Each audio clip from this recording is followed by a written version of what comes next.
Hey y'all, welcome back. It's been a little while since I've posted, but my name is Christina and I am a mom of one for now. I love the Baby Whisperer, so that's why I make these videos, is to talk about her book and to talk about my experience with actually doing the Baby Whisperer's methods. So today's video is going to be all about my experience doing pick up put down with our daughter. It's been 1 year to the week that I actually did pick up put down and sleep trained her. So I did that when she turned 4 months, and this week she's turning 16 months. So it's a fitting time to reflect on 1 year of having the amazing experience of having a sleep trained child. It's really amazing, and if you are interested in sleep training at all, I highly recommend you stay tuned. I actually do have a clip from a year ago of me sleep training our daughter. It's about 13 minutes long, and it's me doing pick up put down and the shush pat method with her. If you are interested in learning more about pick up put down, I have another video that I will link up here that you can go and click, and you can learn more about what the Baby Whisperer actually says in her book. If you do have her book, read that. My video doesn't go too far off of the book, but this video will, because I'll be talking about my personal experience. So in the book, essentially Tracy outlines a whole way that you should do pick up put down, and it always depends on how old your child is. So my daughter was 4 months, almost exactly, when I started pick up put down. This video that I have is from about 1 to 2 weeks after that. I think it was from about 1 week after I started pick up put down. So I still am doing some picking up and putting down, but it's taking a lot less time, and we've just gotten into a rhythm during this video where I know exactly what to expect. And actually I just rewatched it, and it almost gives me like, not even an anxiety now, but it's just like the sound of, you know, when your baby is crying and you have to go and get them. It like triggered that for me, and mostly it's because my daughter's cry sounds completely different now. But like watching this video, I'm not bothered by her cry at all. I don't ever remember being bothered by her cry back then, but now I am, and I'm like, I can't believe that I'm trying to put this baby down, she's crying like that. So anyway, a lot has changed in the last year, but this is basically a video of how I did pick up put down with our daughter. I modified it a little bit. I did some different things that Tracy suggests in the book to modify it to the specific needs of my daughter. I did not go very off from the book, obviously, but I did stick with exactly the outline she gives for doing pick up put down with a 4 to 6 month old child. But I integrated her 4S method into the pick up put down. And to be honest, the pick up put down is not supposed to replace the 4S method at all, but she doesn't necessarily say in her chapter that you should do shush pat, which is the 4th S, while you're doing pick up put down. But that's something that we did when we sleep trained, and it worked. Our daughter did not get addicted to it. It did not become a sleep prop. It was just a tool that we used to help her put herself to sleep. So you'll see that in this video that I do a lot of shush pat, and the way I even do it is different from the way that she describes it in the book. The way she tells you to do it is like your baby is swaddled, you roll them onto their side, and you can put like a rolled up towel in front of them so they can like lean on that, and then you shush pat on their back always. We never did that. When we held our daughter, we always shush pat her on the butt. That's something that even in the hospital the day she was born we did, and she liked, so we just always did that. And when she's laying down, I actually do it on her hip, because she did not like being in any other position besides her back.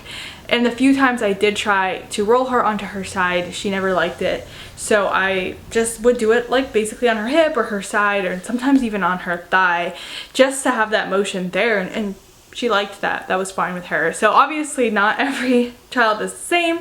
So you do shush pat the way that you want to do it, or don't do it at all if you don't think that your child is going to take it well. Another thing you'll see in the video is I kind of hover my hand over her eyes a lot. I think Tracy mentions this more in her chapter about the 4S method rather than mentioning it in her chapter on pick up put down. But at this age, babies get really distracted by visual stimuli. So it's usually starting around 3 months that that distraction really happens. So it became very apparent to us very quickly when she started, you know, actually looking at the ceiling fan and looking at me, that I needed to actually physically cover her eyes, and she would just close them after I covered them. I wouldn't touch her face, I would really just hover my hand over her eyes like that. And so I do that for the majority of this video because she's at the age where she'll just stare at me, and that will keep her awake and stimulate her. But putting the hand over her face does not. If you have an older baby, it's not gonna work. But when your baby is this young, you know them best, obviously. But when they're this young, it's actually helpful if they do get distracted by things. Another point to mention is that in this video, you'll see that pick up, put down isn't necessarily as perfect as it can be written. So what the method is your baby, you put your baby down, they cry, you pick them up, they stop crying, you put them down, they start crying, you pick them up, they stop. And it's kind of that, and that never happened with my daughter. I never picked her up and she stopped crying. So I do shush pat while I'm holding her. And that also helps prevent, like, you're usually not supposed to move at all. You don't want to do anything to, like, you know, like rock or bounce or sway or do anything when you're holding them. But the shush pat, in my opinion, is like always okay. But I could never just hold her, and that would never be a comforting thing for her to just be held. So I was not worried about like a sleep prop or weird sleep association happening there. I was okay with just doing the shush pat to get her to a point where I could put her back down. I also don't really, at least in this video, there was never really a time where I would be holding her and she would just stop crying while I was holding her. There are some times where she pauses and you might think, oh, I need to put her down, but then she like kind of starts back up. So what I'm looking for while I'm doing this in the video is kind of the escalating. Like if you think of a cry as like a mountain or a hill or whatever, and like it goes like up and down and up and down. But then overall it also like kind of escalates, or it's de-escalating. So when I pick her up, because I noticed that she's escalating herself, and I'm picking her up to prevent her from getting herself worked up more. And then when I feel like she's still crying, but when I feel like it's on the way down, I'll put her down and just try to shush pat her in the crib. So this was just the way I did it. The way you do it might be totally different, and it might be more cut and dry and black and white for you, or might be a little more complicated as well. But the thing that you'll notice is the pattern that I have in the video. I start by setting the scene. That's kind of the part you don't see. I went into the room, I turned off the lights, I closed the windows, and then I had string lights kind of along the floor that were just so I could see my daughter, but not stimulating enough, or not something overhead that she would be distracted by or that would bother her. And I also made it very quiet. I tried to set up my phone in an area where she would not be able to see the phone at all. I also didn't think, and you know, the phone is in portrait mode, so there's going to be black bars on the screen. Sorry about that. But I did do this a year ago before I ever had this channel. So I'm just glad I have it. I actually recorded it for some friends who were going to babysit for us. And I had them do this with her, and it actually worked, even though it wasn't me doing it. So that was me setting the stage. Then you'll see in the video right after I am swaddling our daughter. I might be changing her diaper. I'm not sure. I don't think I did that. I think I just swaddle her. I pick her up, and the third S is you're supposed to hold them and be very still. You either can sit still or stand still. I never really did this with our daughter either, because she would just get pretty worked up from standing there. Like she never relaxed to a point where then I could just lay her down. I almost wish I could go back in time and try, because I really gave up on that pretty fast. You're also supposed to hold them vertically, which I never do with my daughter because she hated that. She could not get comfortable vertically. So when I do pick her up, I'm holding her horizontally, but that's something that you might not want to do with your child. You may want to hold them vertically as well.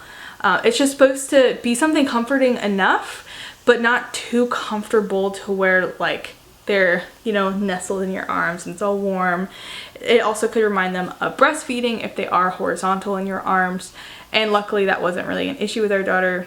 I tried vertical a lot at the beginning and she could never settle if she was vertical, so I had to hold her horizontally.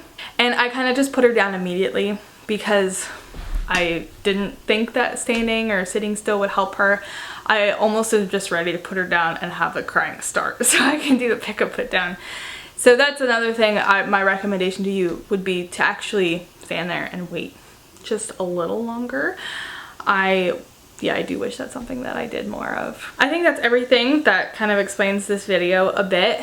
What you'll also notice at the end is when my daughter stops crying, I do not just immediately leave.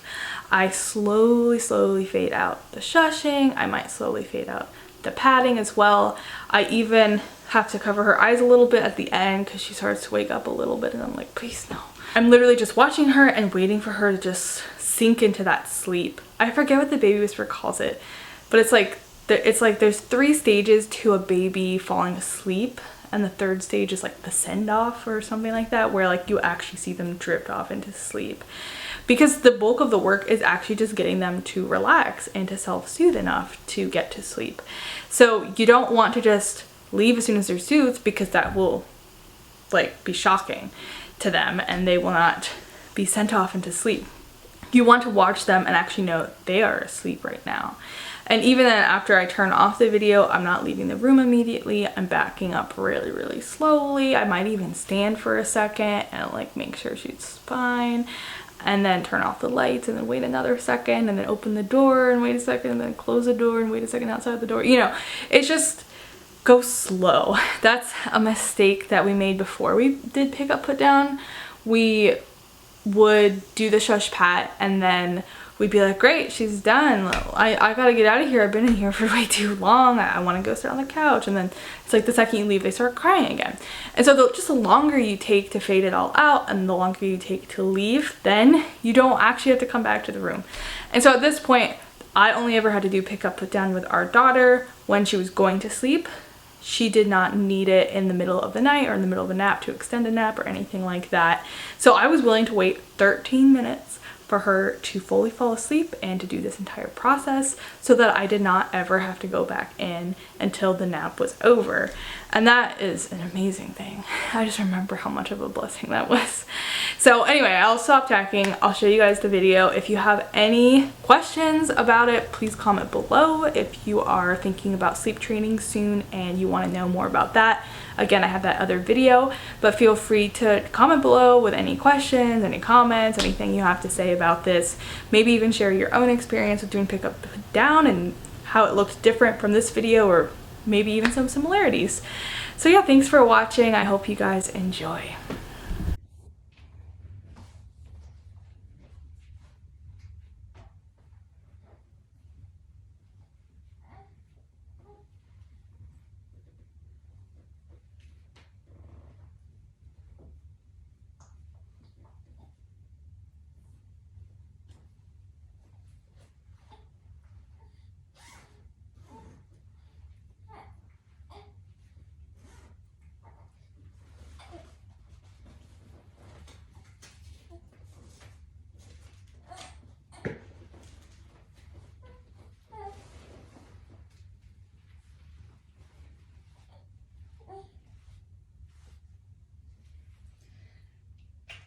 Time for a nap.